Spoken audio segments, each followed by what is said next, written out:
Just enjoy our time at the beach, Nathan, because I think I want to get this over with. No, I think it's going to be longer than we're anticipating. Probably going to have dinner here. There he goes.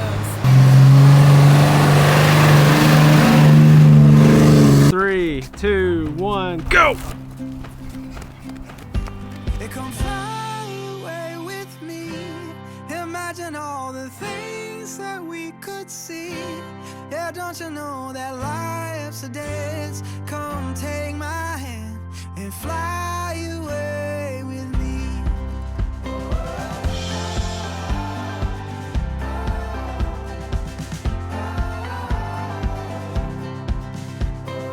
What is up, fellow journeyers? I am thrilled that we are in the Outer Banks in North Carolina. I have had the Outer Banks on our bucket list for a long time.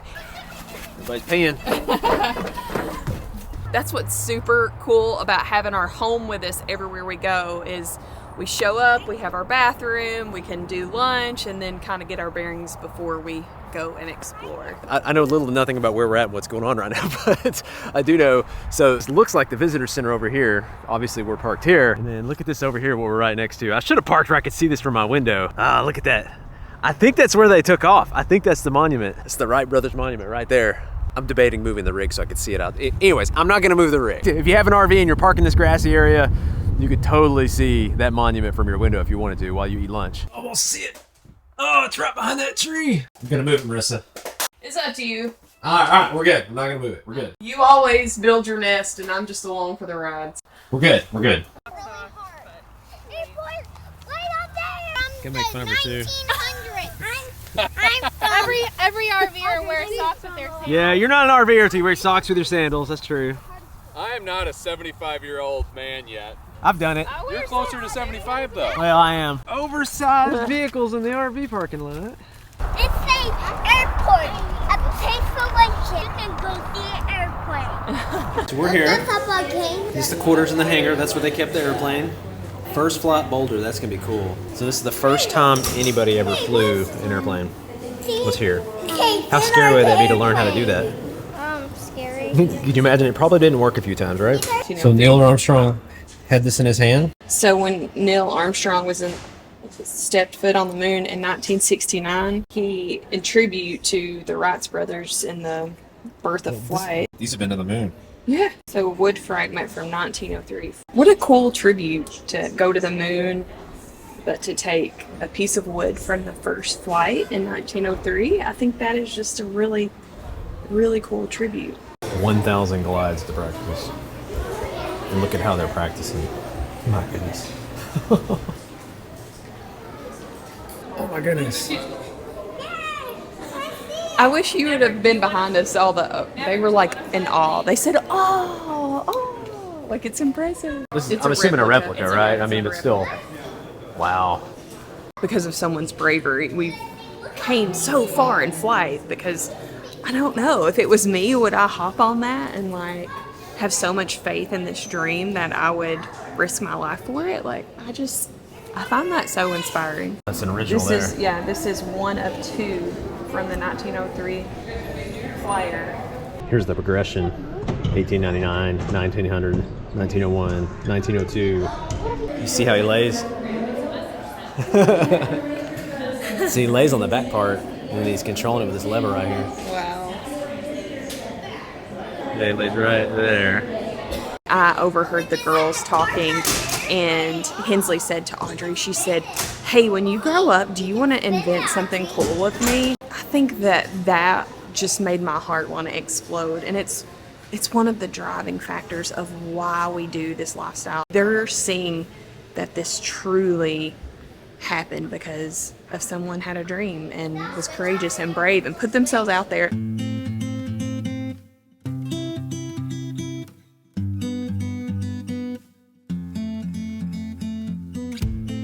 So when I think of the story of the Wright brothers, I read a book by Simon Sinek a while back. It's about finding your why. And he tells the story of the Wright brothers. And we're not only the Wright brothers, not the only people trying to be the first with manned flight.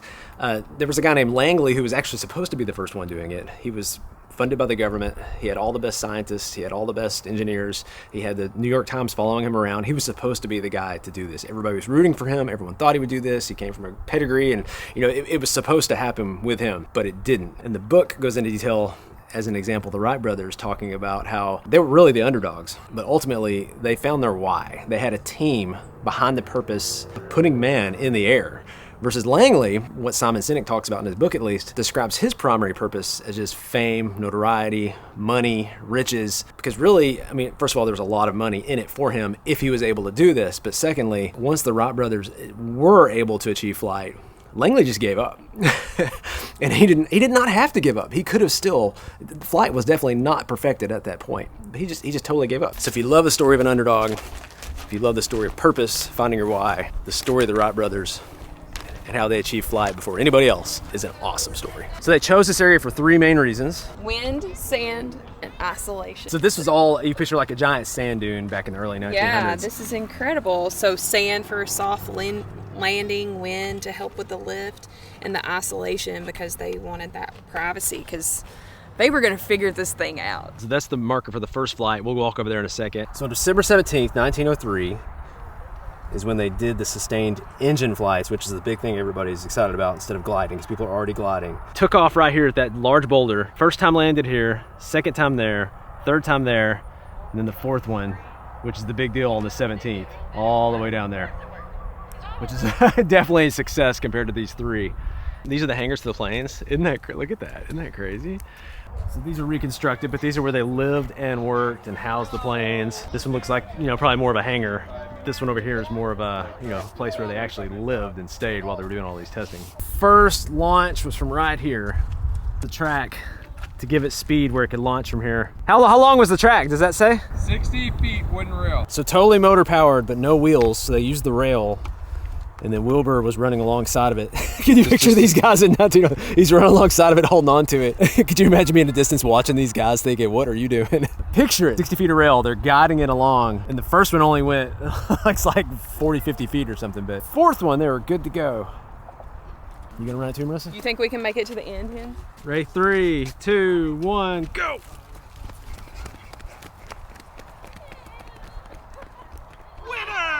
Go, JJ, don't pout, JJ, go! Go, we got another winner! Oh, winner!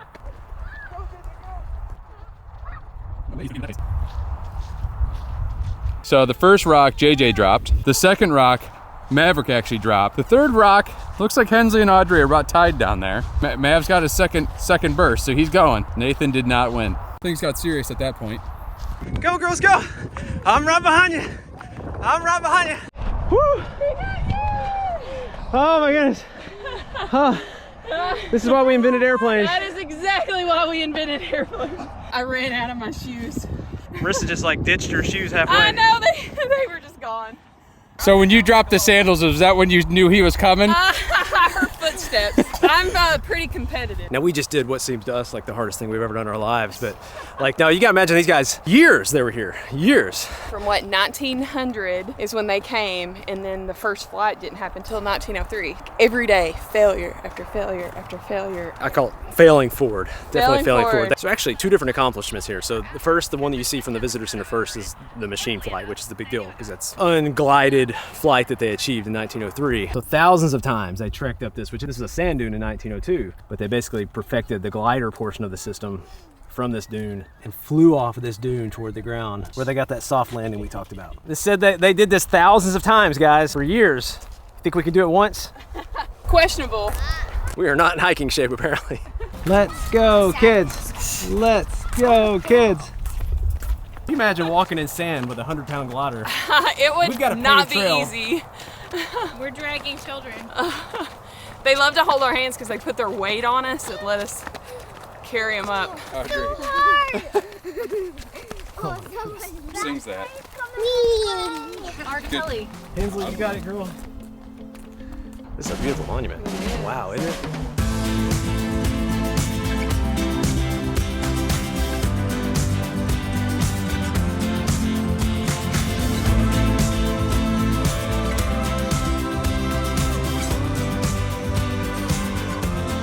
Took off from right here with the glider. And once they felt like the glider was good, they launched with the engine down there. Now, as if it wasn't enough that the Wright brothers had to overcome, no press, no funds, no backing, basically people not believing in them to even achieve flight. In 1903, when they achieved flight, because they didn't have the press there, because they didn't have everyone watching and recording and showing, and maybe they really didn't want that, honestly, because people would copy what they'd done, a lot of people didn't even believe that they'd achieved flight. And so it was 5 years before they finally got that government contract that was already trying to back everybody else. And then at that point, once they had the contract, then they let the press come in and they filmed them, and the whole thing was taking place. A real awesome underdog story with the Wright brothers. You want a lollipop? Get a lollipop if you hiked to the top and did a good job. So I mean, there was slight complaining, but and the kids might have complained a little bit too. listen, you ask how we travel with kids full time. We are not against a little motivation. They're organic. They're organic, it's fine. I've always been intrigued by flight. I think it's just mind-blowing that we can fly in the air like a bird and be across the world in a day. Like, that's so crazy to me. No, to me, flight from like a military perspective, I don't understand. Like, look at this field over here.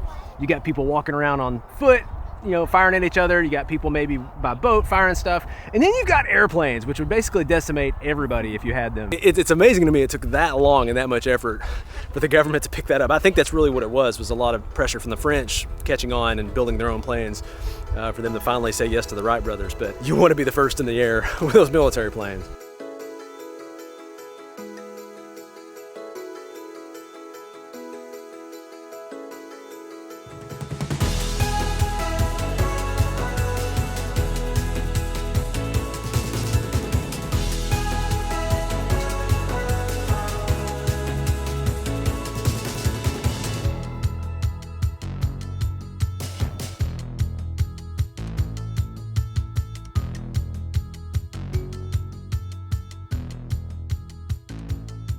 So we have made our way further south on the Outer Banks to our campground, which is Camp Hatteras RV Resort and Campground.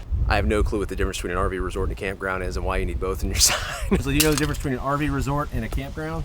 A campground is where you park your RV for the season, right?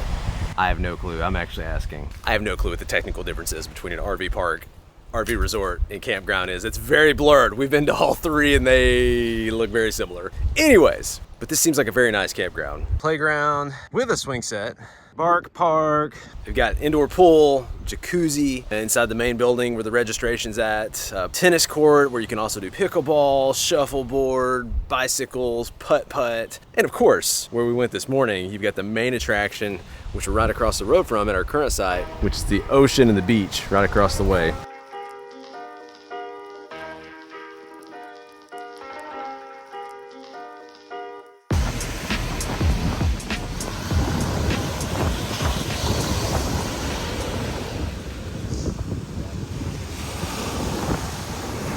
You can hear the ocean from your side. That is always a win. Horses at the beach. What are we gonna see at the beach? I'm gonna see horses at the beach. Horses? Yeah, Is there's that why you got your binoculars? What are those? What are those called? not worms. Those are your binoculars? All right, let's load up. Come on. I want to see horses at the beach. JJ, can you climb in on your own? Yeah.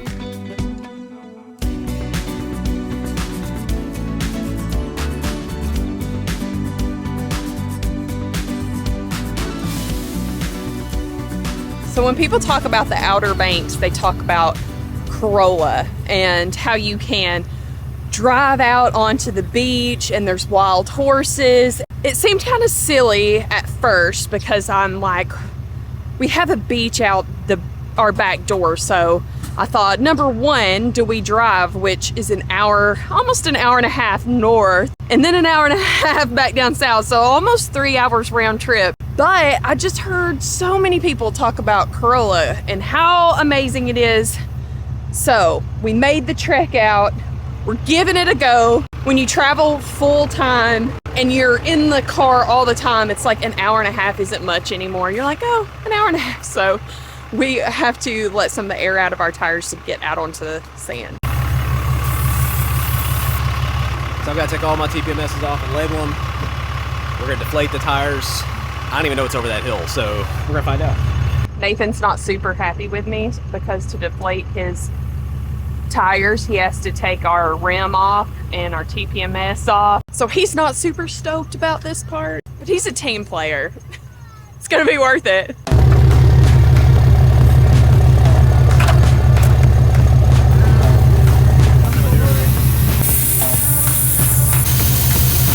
Marissa's seen what's over this hill. I have not. I just saw the bottom of the hill. That's, Let me buckle up. it's gonna be interesting.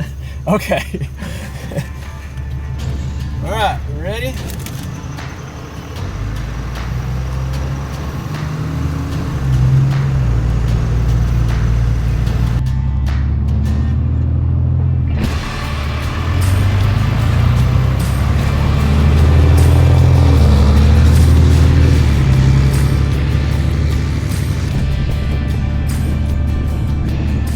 I get the feeling coming up that it's gonna be way worse than coming down. Oh me. Honestly, this is not the magical driving on the beach with surrounded by wild horses vision I had painted in my head. It's actually a little bit stressful. Because we're having to navigate through like a lot of people are on the beach. The place that we air up our tires we know is on down, so we might as well just keep going on down and enjoy our driving on the beach experience, because it's all part of the journey, even when it's just like a little bit stressful. Driving on the beach, don't mind me.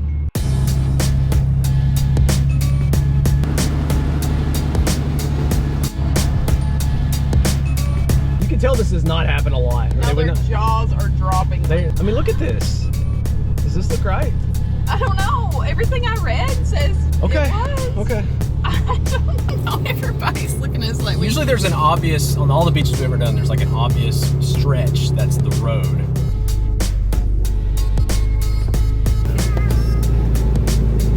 Everybody's faces.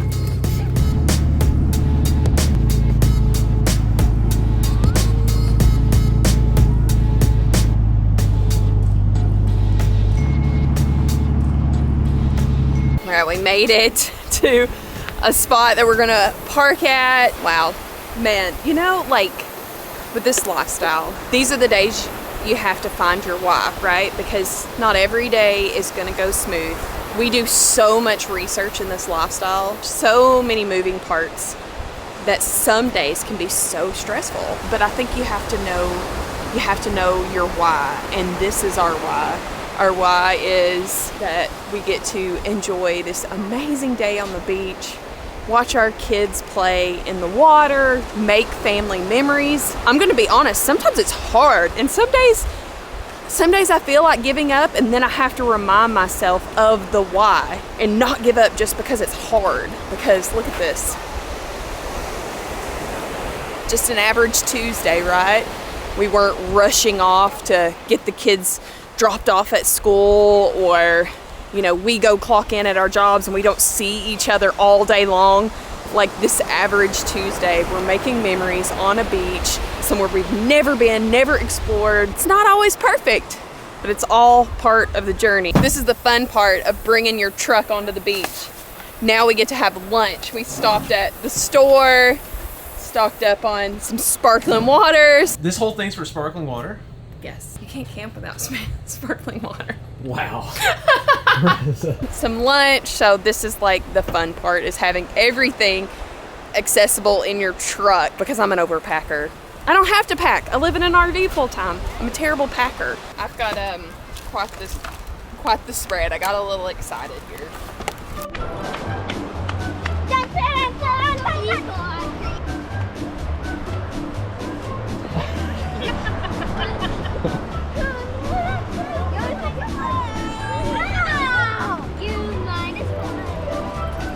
So 2 reasons we came down the beach from the last spot. One, there's nowhere for us to put air in our tires at the last location.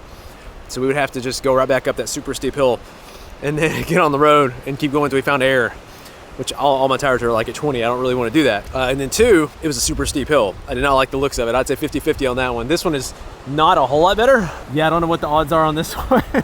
I've never taken this truck up something like this, so I'm starting to think it wasn't so much that we were on the beach. We've seen 2 or 3 Jeeps actually now. It's that we're on the beach with these trucks, and most everybody on this beach, maybe they're on Jeeps because they have to go up and down these steep entryways. Stay tuned, we'll see if I make it up this or not.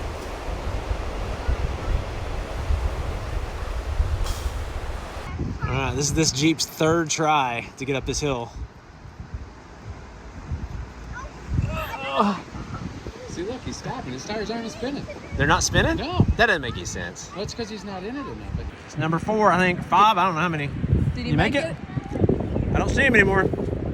I was like, put your foot down and don't take your foot up until you're up at the top. So I aired him down to 20 and then he's good. So you got nothing to worry about. A 4-wheel drive Jeep over here can't get up that hill, so we are good to go. You're starting to worry me now. Like, Scope it out here. It's pretty soft. That is very soft. Oh my goodness. I think right there is where most everybody seems to be getting stuck. That spot right there. Tell me everything, tell me everything, tell me everything. Gonna be alright. It'll be alright, it'll be alright. So many years ago, I read on a Pinterest blog about the best key lime pie coming from Publix. And I know that sounds crazy, and we've had key lime pie in a lot of places, even in the Keys, and it's good. But there is something about a Publix key lime pie that I'm addicted to, and they make these like little mini ones for $5.50. And look at that, and they're so good.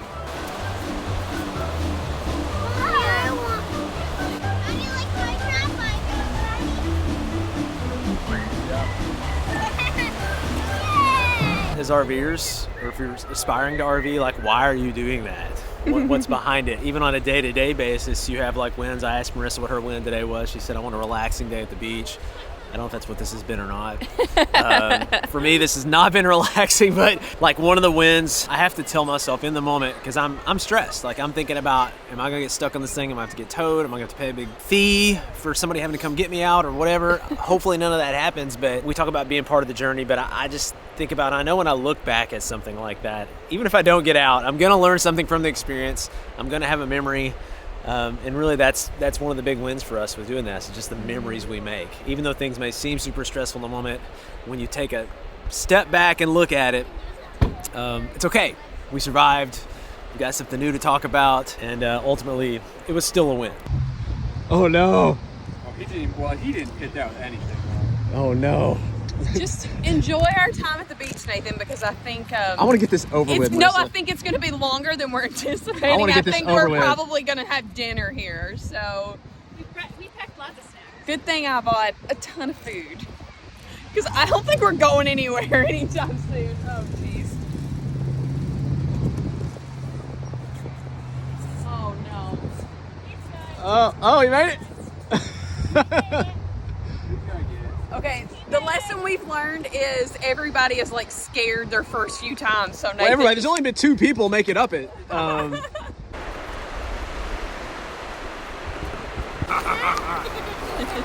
So earlier this week when we were at the Wright Brothers Memorial, I saw a quote on the wall from Amelia Earhart, and it said, "There's more to life than just being a passenger." And that really stuck with me. And so as we're talking about why we do this, why we continue this lifestyle, we're starting our 8th year. I never thought we would be doing this for as long as we have. I thought we would, enjoy the journey for a little while, but we fell in love with it. And I think that's because we found our why, and it brings so much value and purpose to our lives. I feel like before we hit the road, before we did this lifestyle, I loved what I was doing. I loved being a nurse, but I was just being a passenger in life. I wasn't fulfilling the need I had to be with my children all the time, to really make family memories, I was making an impact on the world as a nurse. For all of you that are nurses, you know how hard that is. But at the same time, I felt so called that God had a different purpose for me, a different way to bring purpose into this world, good into this world. And that was for me to focus on my children for this season of their life. I was just being a passenger. I thought that that's what you did, that I had to just clock in and clock out, and I had went to school for 4 years to be a nurse, and there was no other purpose for me. But that wasn't true. I was being a passenger, and now I feel like we're kind of in the driver's seat of our adventure. It's not right, it's not wrong, but I feel like if you have that stirring, whatever that may be, don't be too scared to be your own pilot. We're gonna get this over with. We got the tow truck company on speed dial. We'll see if Stuart's got a strap, but he said it would not reach very far. So if I don't make it close enough to the top, it's not gonna matter. He's not gonna be able to tow me out. Stuart's gonna go first though. No pressure, Stuart. If you don't make it, I'm probably not even gonna try, honestly. I weigh like, Let's see if we do it the first shot or not. I weigh like 30,000 pounds over here. People are already starting to stop what they're doing and start watching, so this guy definitely wants to see what's gonna happen over here. See, we got the 360 out.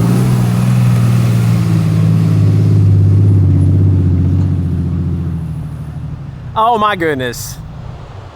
That looked way too easy. It's good and bad that he cleared that easily. Now that's a lot of pressure for me.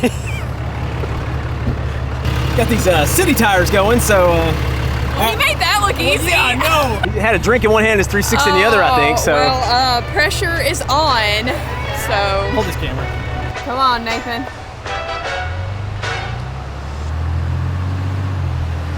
There he goes.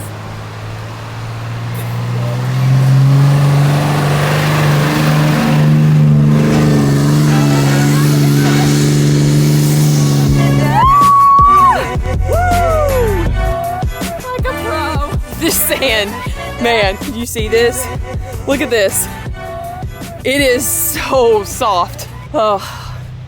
I don't think Nathan enjoyed his time at the beach because he was so worried about this. I told him, I said, just enjoy it. It takes more effort to worry than to actually just enjoy yourself and then, you know, deal with the problems when they come. So that's how I enjoyed the day today. I thought, you know what? It is what it is. I'm here on the beach. I'm going to enjoy the moment and I will deal with the sandhill when the time comes, and it's all fun. We did it. So we started out the day this morning watching the sunrise come up over the ocean. And then on our way home, we're seeing the sunset, you know, out our window after a great day. It's just kind of like this really huge feeling of gratitude that come over me because this lifestyle's just been such a blessing to me and our family. I used to work 13-hour shifts as a nurse.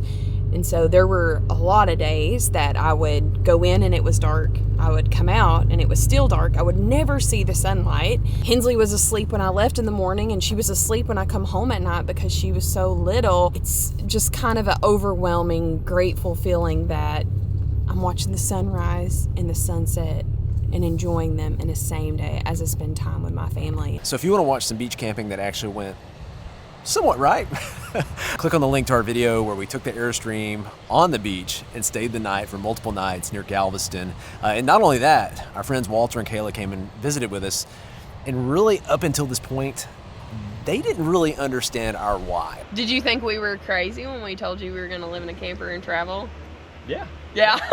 Like, why would you want to live in a tiny space in an RV? Why would anybody ever go through all that work to just stay somewhere? But during their stay with us in the Airstream, they started to see the why we live this lifestyle. I could just see the value in it, to whereas before there's no way I would have ever considered it. Well, we hope you know your why, but if you don't, let us know when you know what it is, because it is such an awesome motivation for living the life that you want. That is our video for this week. Until next week, we'll catch you guys later.